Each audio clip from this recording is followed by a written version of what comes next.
Good morning dear students.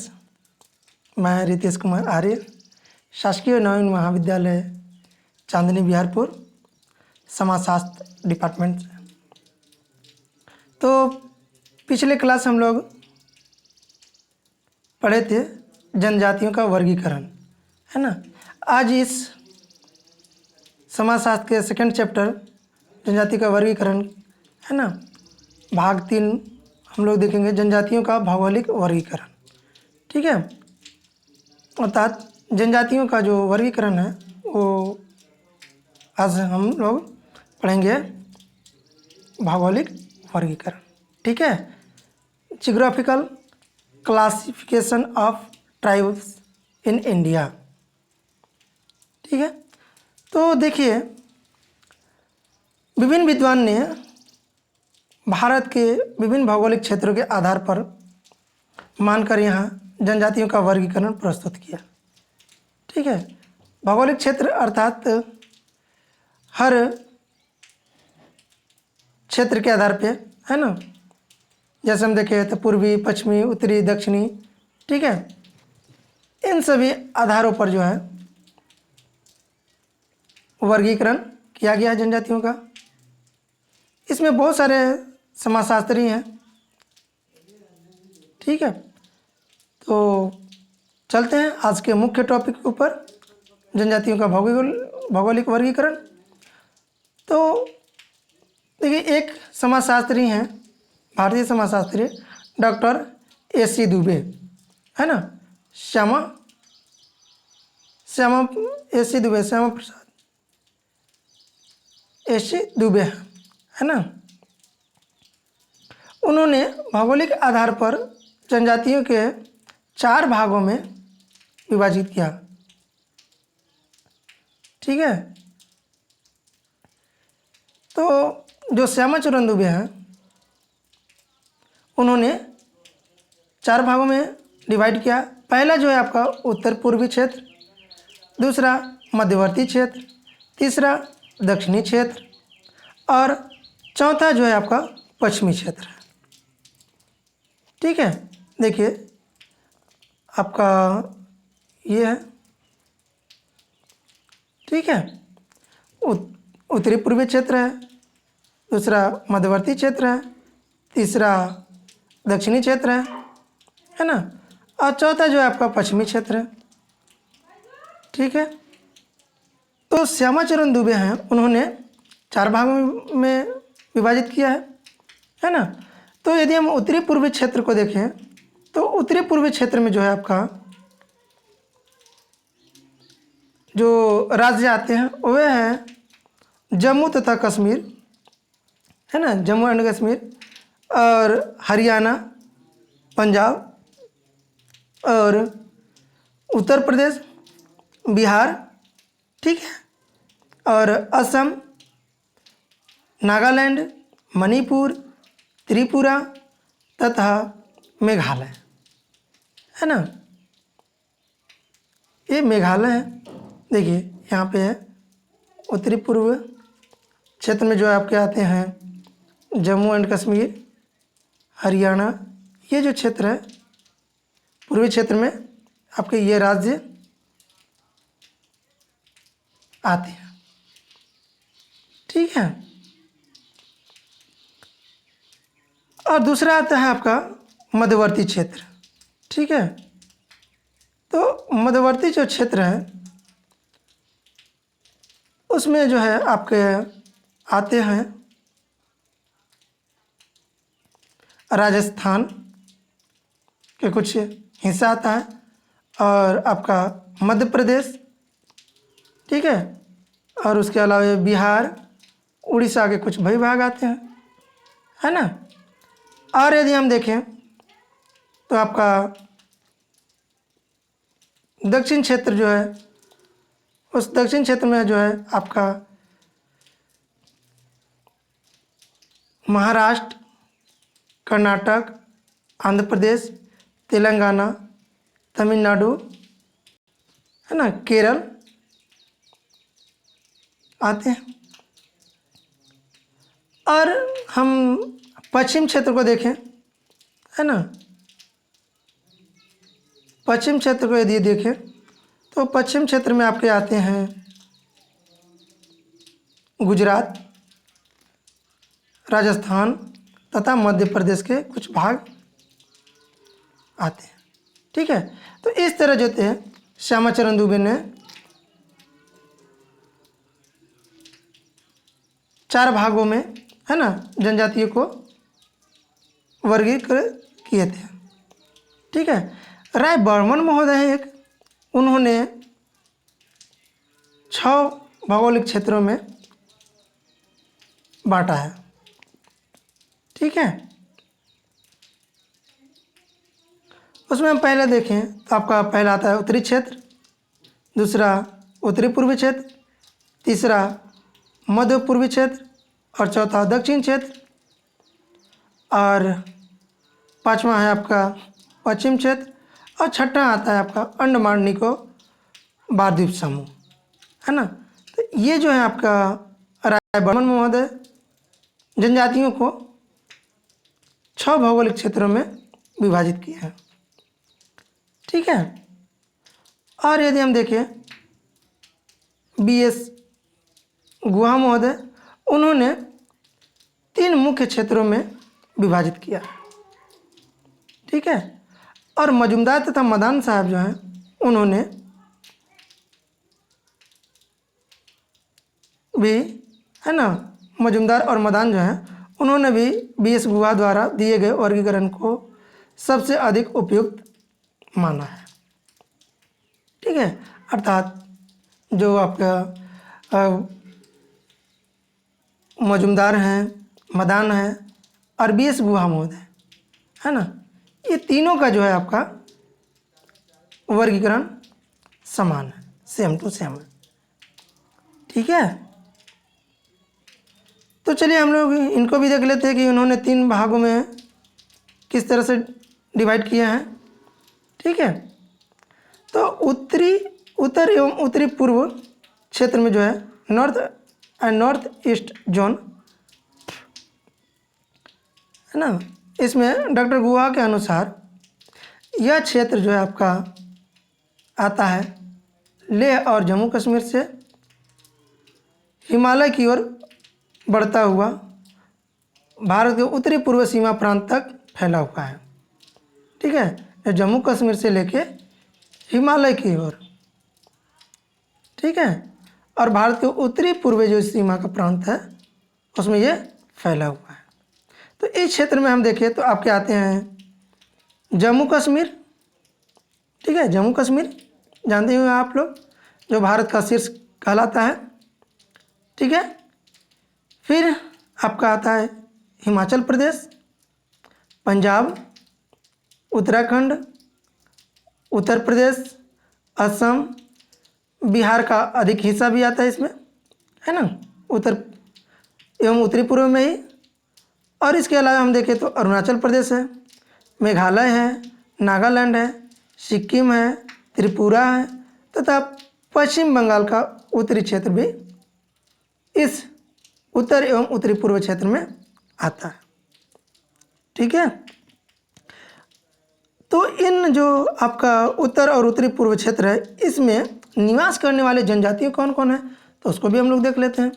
तो उसमें है आपके खासी, गारो, थारू, भील और कचाटी, नागा, राभा, कुकी और खम्पा, जौनसारी, भुटिया, लाहौला, लेपचा, कनवा, गाड़ी तथा मीरी। ये जो जनजाति हैं आपका मुख्य रूप से उत्तर एवं उत्तरी क्षेत्र के जो राज्य हैं उसमें निवास करते हैं। ठीक है, तो ये जो है कुछ प्रमुख जनजातियाँ उत्तरी एवं उत्तर पूर्व क्षेत्र में निवास करते हैं। ठीक है, तो ये पहला क्षेत्र था। दूसरा यदि हम देखें तो मध्य प्रदेश सेंट्रल जोन। तो इस सेंट्रल जोन में जो है आपका भारत के मध्य भाग में स्थित उन सभी मैदानी पहाड़ी और पठारी भाग हैं जो दक्षिण भारत को यमुना और गंगा के मैदानों से अलग करते हैं। ठीक है। इसमें हम देखें तो आपका विंध्याचल और सतपुड़ा के पर्वत श्रेणियाँ भी आती है। ठीक है। इन क्षेत्रों में दक्षिणी राजस्थान, दक्षिण उत्तर प्रदेश और पूर्वी गुजरात, उत्तरी महाराष्ट्र, मध्य प्रदेश, बंगाल, उड़ीसा, दक्षिण बिहार के अधिकांश हिस्से तथा वर्तमान झारखंड एवं छत्तीसगढ़ आते हैं। ठीक है। ये जो आपका मध्य प्रदेश का जो क्षेत्र है, इसमें आपके ये कुछ से राज्य जो हैं आते हैं, जिसमें आपका गुजरात है, महाराष्ट्र है, मध्य प्रदेश है, बंगाल है, उड़ीसा है, दक्षिण बिहार है ना। और वर्तमान में हम देखें तो झारखंड एवं छत्तीसगढ़ भी आते हैं। ठीक है।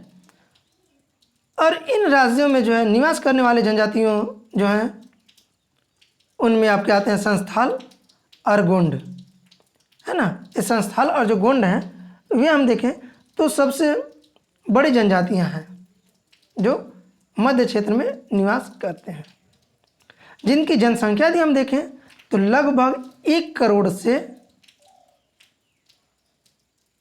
आंकी गई है। ठीक है।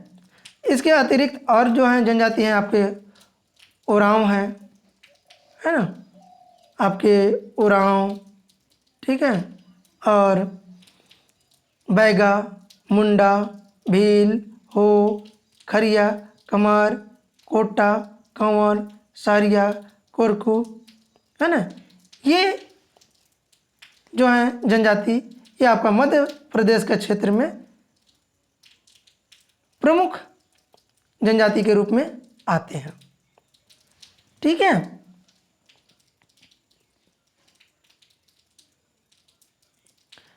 तीसरा जो है आपका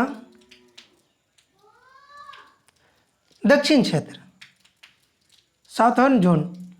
डॉक्टर गुहा के अनुसार कृष्णा नदी के दक्षिण में स्थित भारत का संपूर्ण क्षेत्र इसी के अंतर्गत आते हैं, है ना। जो आपका कृष्णा नदी, ठीक है, में स्थित भारत का जो संपूर्ण क्षेत्र है इसी क्षेत्र के अंतर्गत आते हैं। और ये भारत के दक्षिण पश्चिम भागों के पहाड़ी हिस्से से लेकर पूर्वी तथा पश्चिमी घाटों तक फैली हुआ है ना। जो आपका पूर्वी तथा पश्चिमी घाट तक ये पूरा क्षेत्र फैला हुआ है। इसमें यदि हम देखें तो आपके आने वाले राज्य हैं कर्नाटक, आंध्र प्रदेश, तेलंगाना, तमिलनाडु, केरल तथा महाराष्ट्र और उड़ीसा के दक्षिण भाग का क्षेत्र इसके अंतर्गत आते हैं, है ना। अर्थात ये तो राज्य आप लोग सुने ही होंगे नाम, है ना, पढ़े भी होंगे इन सभी राज्यों के बारे में।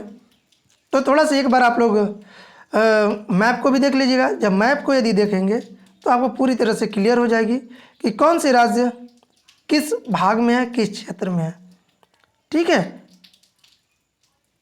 तो आप लोग एक बार एटलस की बुक को थोड़ा सा सरसरी निगाहों से देख लीजिएगा, ताकि आपको एक बार देखने के बाद पूरी तरह से स्मरण हो जाए। ठीक है। कि आपका कर्नाटक जो है, तेलंगाना है, तमिलनाडु है, केरल है, महाराष्ट्र है, उड़ीसा है, यह भारत के किस क्षेत्र में स्थित है। ठीक है। तो ये जो आपका दक्षिण क्षेत्र का जो भाग है, इस भाग्य में कौन कौन से जनजाति निवास करते हैं उसको भी हम लोग देख लेते हैं। तो इस दक्षिण क्षेत्र में जो जनजाति हैं वे हैं आपका टोडा, बड़गा, कोटा, कादर, पनियन, कुसुम्ब, ठीक है, और उराली, पुलियन, यूरुबा, चेचू और आपके इरुला, है ना। ये प्रमुख जनजाति जो है आपका दक्षिण क्षेत्र में निवास करते हैं, है ना। गुहा ने अंडमान और निकोबार द्वीप समूह की जनजातियों को भी इसी वर्ग में सम्मिलित किया है। ठीक है। ये जो आपका दक्षिण क्षेत्र है, इसी क्षेत्र में जो है आपका अंडमान और निकोबार द्वीप समूह को भी सम्मिलित करते हुए उन्होंने बताया। ठीक है, कहता है कि पश्चिम में राजस्थान से लेकर पूर्व में डिहोंग घाटी अर्थात असम और मणिपुर तक इस संपूर्ण क्षेत्र में भारत की लगभग 541 अनुसूचित जनजातियां निवास करती है। ठीक है, संपूर्ण क्षेत्र में लगभग हम देखें तो 541 अनुसूचित जनजातियां निवास करती है। ठीक है, अब हम लोग थोड़ा सा देख लेते हैं छत्तीसगढ़ के भौगोलिक वर्गीकरण करके, है ना, कि छत्तीसगढ़ के जो भौगोलिक स्थिति है उसमें कौन कौन से जिले में कौन कौन से जाति निवास करते हैं। ठीक है, तो चलिए हम लोग देखते हैं। कहता है कि छत्तीसगढ़ का मानचित्र एक चौड़ी पट्टी के रूप में जिसका फैलाव उत्तर से दक्षिण दिशा की ओर है। ठीक है, और हम छत्तीसगढ़ का संपूर्ण क्षेत्र को मुख्य रूप से देखें तो 3 भागों में बांटा जा सकता है।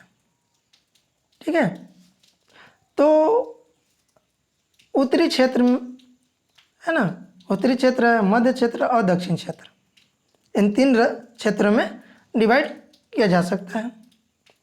तो उत्तरी क्षेत्र में हम देखें तो आपका जो जिला है वो आता है सरगुजा, जसपुर, रायगढ़, कोरबा, कोरिया तथा नारायणपुर, है ना, ये जिले जो हैं आपका उत्तरी क्षेत्र में सम्मिलित हैं।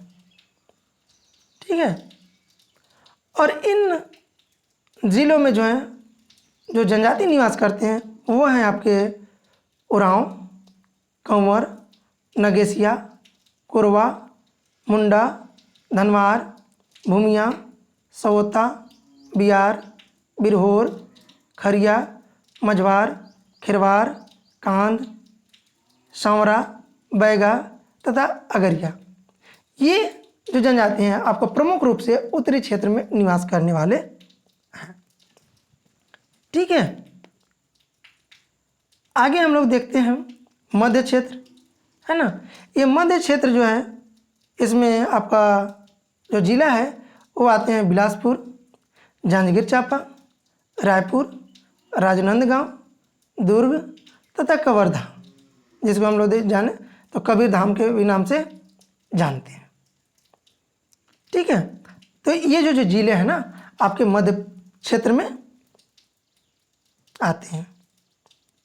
ठीक है, और यदि हम देखें तो अधिकांश जो क्षेत्र है ना यहाँ की वो आपको मैदानी है।